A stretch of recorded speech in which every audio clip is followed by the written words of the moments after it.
pattern na sinare kanina sa Drums of Pawes, sa Bijami Studio, at saka syempre, yung 5 pattern nito, ang sinare natin pattern na nagustuhan natin at isi-share natin ngayon ay yung pattern 3. Ang counting natin ngayon ay 1 EN, 2 EN, 3 EN, 4 EN.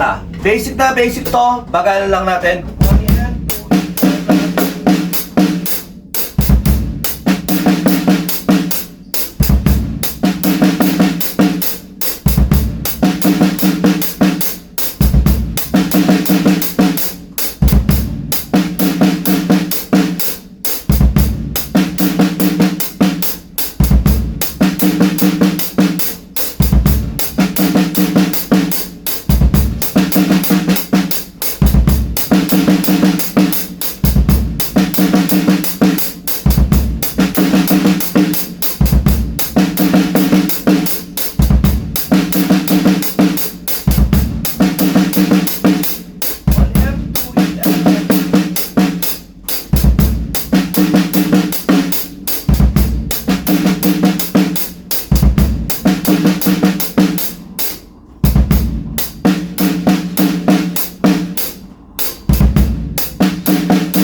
Challenging to, pero try natin para kahit papano may maidagdag sa vocabulary natin ng konti sa pagdadrums. At saka yan, try lang tayo ng try at bumuo lang tayo ng bumuo ng mga beat na pwede natin someday magamit o mahugot sa shed sa utang natin. Basta tuloy lang tayo sa pagdadrums. Sumayin nyo ang kapayapaan. Peace be with you. God bless.